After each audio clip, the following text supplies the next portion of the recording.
পাখি জানে কি আর কত পথ বাকি চলার, আর কত কান্না রয়েছে ভাগ্যে লেখা। কাজল রেখা, কাজল রেখা, কাজল রেখা, কাজল রেখা, কাজল রেখা, কাজল রেখা।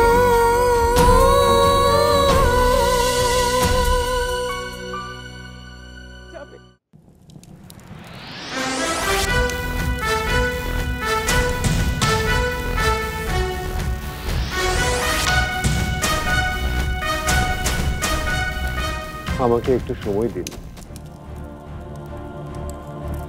আমি আমার সন্তানকে আগে কবরটা দিই। একজন রাজা হিসেবে একজন রাজার কাছে এতটুকু আমি আশা করতেই পারি নিশ্চয়ই। তারপর না হয় যুদ্ধ।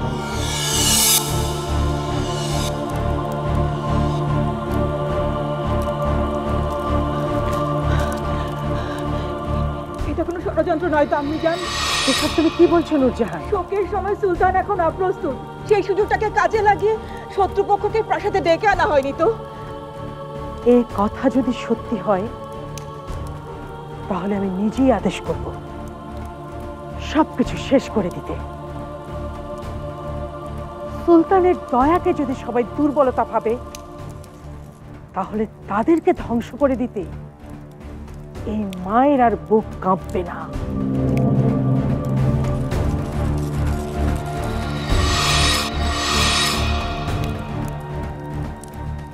আমি যুদ্ধ করার জন্য আসেনি সুলতান।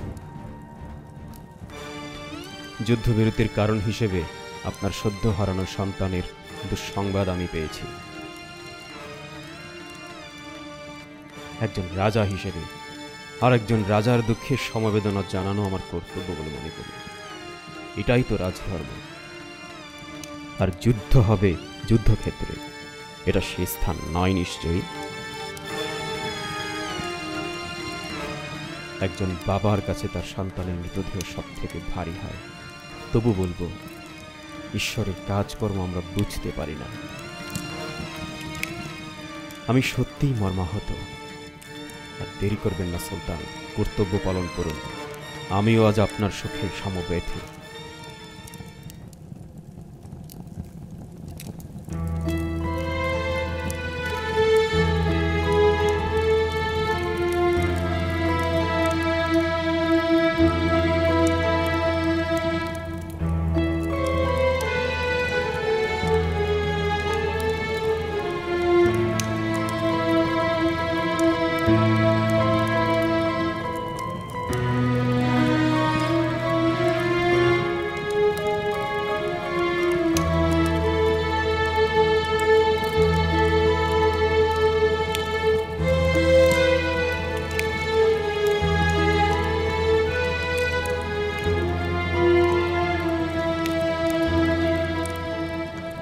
তওবা, এ কি হচ্ছে?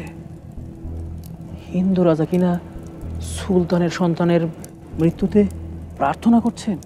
তো এতে দোষের কি আছে? তিনি যে এক, পৃথিবীর সকল মানুষকে তিনিই সৃষ্টি করেছেন। তিনি নিশ্চয়ই সকলের প্রার্থনা শুনবেন।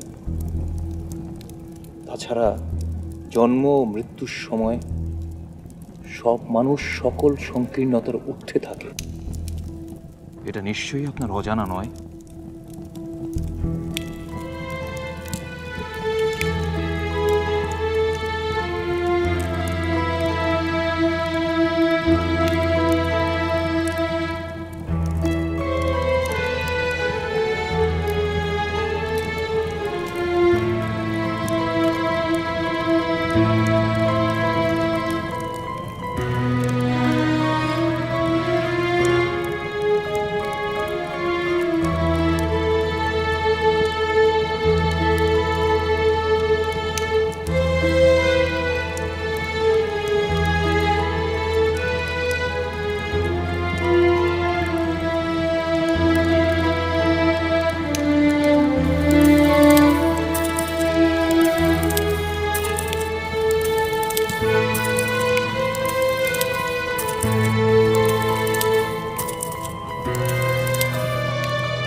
রাজা বিজয় সিংহ আমাদের রাজ্যে এসে উপস্থিত।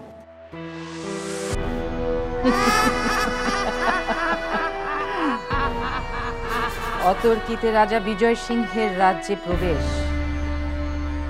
রাজ্যের জন্য মোটেও সুখকর নয়।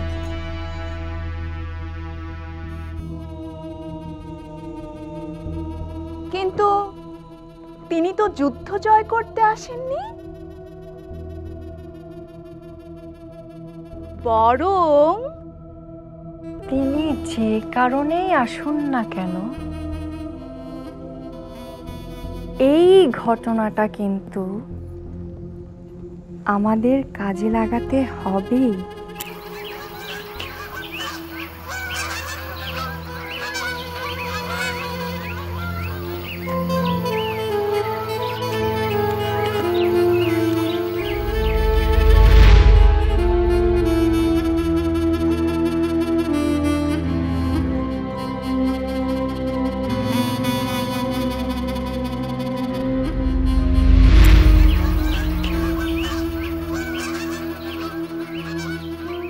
এসো বারবেক,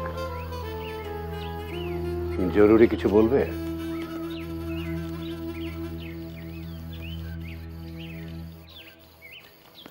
জরুরি কিছু না হলে আমাকে একা থাকতে দাও। আমার দুর্ভাগ্য, যখন কোনো ভুল বা দুর্বল সিদ্ধান্তে জড়িয়ে যায় তখন তার বোঝা আমাকে একাই বইতে দাও। অপরাধ ক্ষমা করবেন সুলতান। এই নিয়ে 6 বার সুলতানা মৃত সন্তান জন্ম দিলেন। আমাদের মতো আপনিও নিশ্চয়ই ব্যাপারটা বুঝতে পেরেছেন কেন এটা বারবার ঘটছে। অথচ আপনি নিজে আজও এই অন্ধকার ঘরে নিজের সিদ্ধান্তের সঙ্গে যুদ্ধ করে যাচ্ছেন। এখনো আপনার সংশয় যায়নি আপনার সিদ্ধান্তটা দুর্বল না ভুল।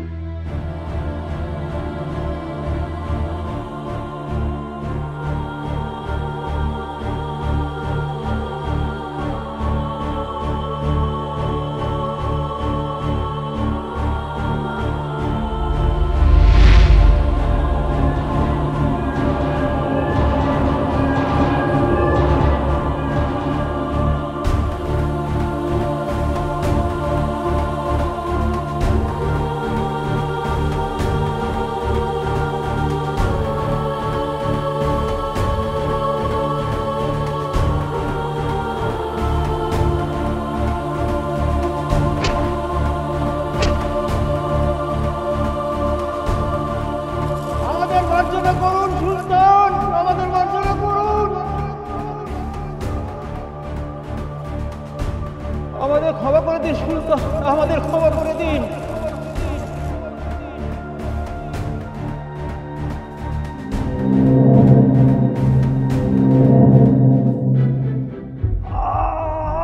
আমি কোনো অপরাধ করি নাই, মিরাজের আমাকে চাচ্ছে।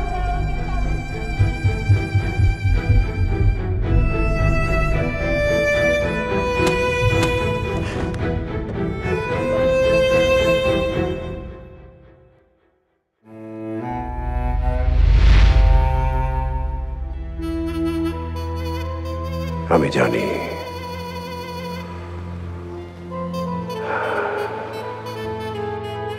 আমার বাবা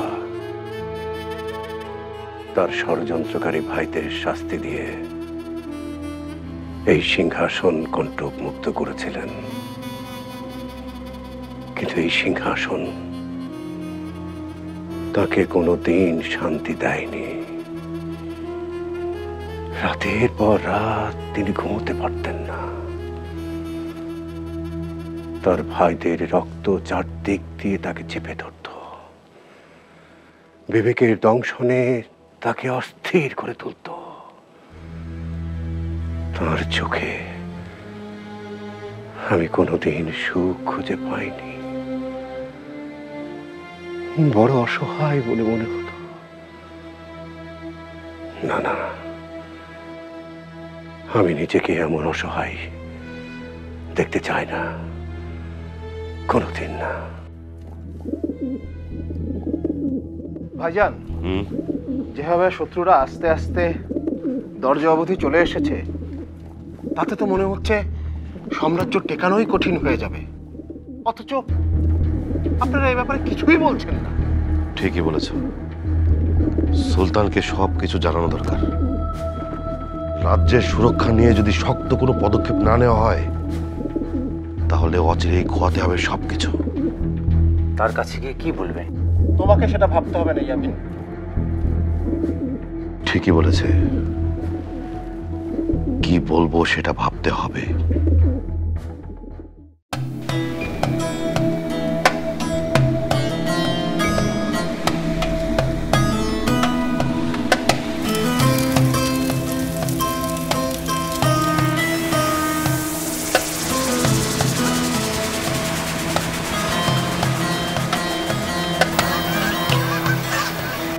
তুমি কি আমাকে সেই জীবন যাপন করতে বলো? আমি তা চাই না, আমি তা চাইতে পারবো না। এই সালতানাত আমার কাছে আমার পিতার আর প্রজাদের আমানত। লোভ, লালসা বা ক্ষমতার বিষয় নয়। কিন্তু একের পর এক এই অঘটন, এটা তো রাজতন্ত্রের উপর আঘাত সুলতান। আর তাছাড়া এটাই রাজধর্ম।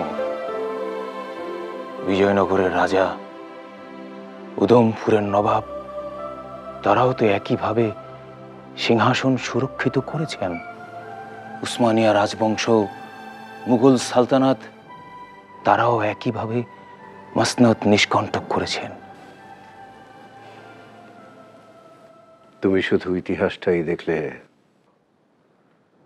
তারা সুখী ছিল কি ছিল না, ভালো ছিল কি ছিল না সেটা দেখলে না পারবে। তুমি কি বলতে পারো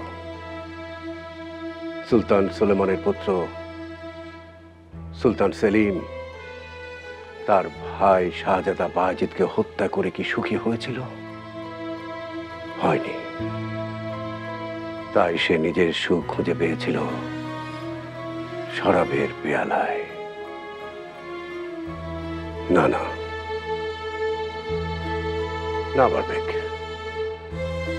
এর অন্য কোনো সমাধান খুঁজে বের করতে হবে।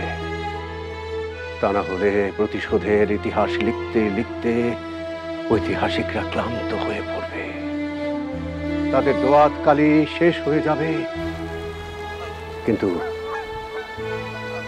রক্তের দাগ শুকবে না। অন্য উপায়? অন্য উপায়? অন্য উপায়ের খোঁজে সুলতান বেরিয়ে পড়েন নতুন পথের সন্ধানে। সুলতান কখনোই চাননি তার হাত রঞ্জিত হোক আপনজনের রক্তে, তাই বেছে নিয়েছেন নতুন এক পথ। পীর মঈনুদ্দিন হতে পারে এই আলোর পথের সবচেয়ে বড় শক্তি।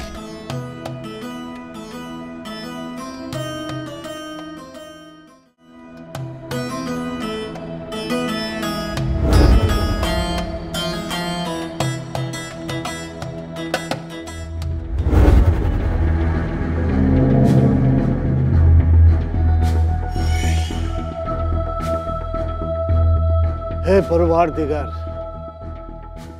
তোমার ইচ্ছে আমরা জানতে পারি না,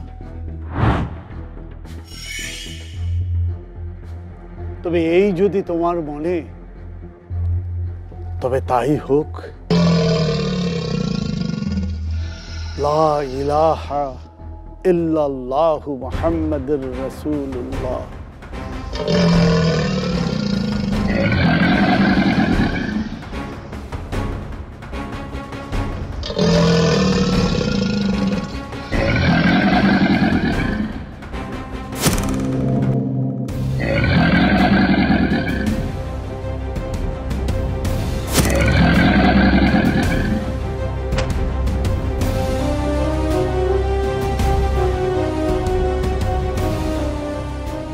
না না সুলতান,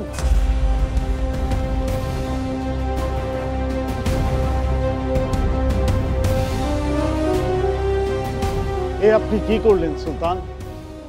আপনি এই অবলা প্রাণীটাকে মারলেন। প্রজাদের প্রাণ রক্ষা করা রাজধর্ম। আপনি নিশ্চিন্ত থাকুন, আমি কোনো অবলা প্রাণকে হত্যা করিনি, শুধু ঘুম পাড়িয়েছি মাত্র। এই কে আছো? কুমিরটাকে গভীর সমুদ্রে ছেড়ে দিয়ে এসো। না,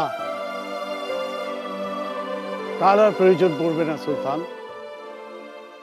ওর ঘুম ভেঙে গেলে তখন ও নিজেই ওর পথ খুঁজে নেবে। এটাই তো প্রাণের ধর্ম। যেমন আজ আপনি এখানে এসে আমার প্রাণ রক্ষা করেছে। শুক্রিয়া, আমার জীবন আজ সার্থক। এমন একজন মহান মানুষের সন্ধান পেলাম, যিনি মৃত্যুর মুখোমুখি দাঁড়িয়েও অবলা প্রাণীর জন্য যার প্রাণ কেঁদে ওঠে। আমরা নিজের ইচ্ছায় কিছুই করতে পারি না, আর চাইলেও সেটা সম্ভব হয় না। আল্লাহ চেয়েছেন, তাই আমি এখনো বেঁচে আছি। আমার একটা অনুরোধ আছে। কি অনুরোধ সুলতান? এই জায়গাটি বিপদ সংকুল। আপনার প্রয়োজন একটি সুরক্ষিত জায়গা। ক্ষণিকের এই পৃথিবীতে কিসের সুরক্ষা সুলতান? যার প্রাণ সবার জন্য কাঁদে, তার জীবনের মূল্য যে অসীম পীর বাবা। যদিও আমি আল্লাহর একজন নগণ্য বান্দা, আজকের এই ঘটনা মনে রেখে আপনার কাছে একটি অনুরোধ থাকবে। যদি কোনোদিন কখনো আমাকে প্রয়োজন পড়ে, আমাকে স্মরণ করতে পারেন। আলহামদুলিল্লাহ, সত্যি আজ আমি বড় ভাগ্যবান।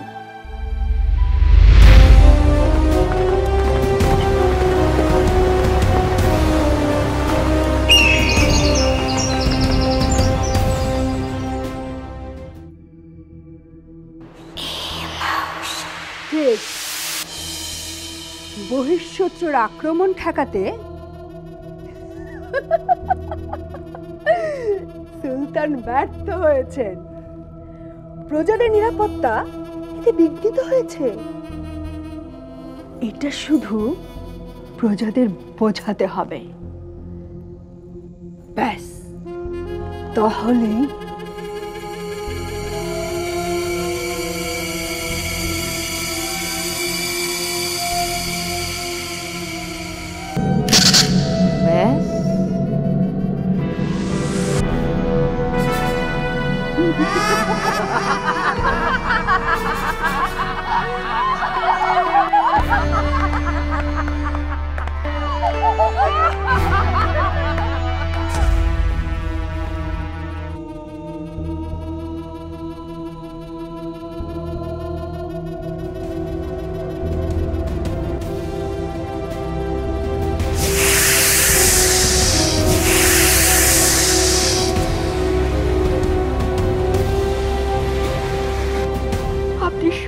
কিছু জেনেও কাঠের পুতুলের মতো দাঁড়িয়ে থাকবেন।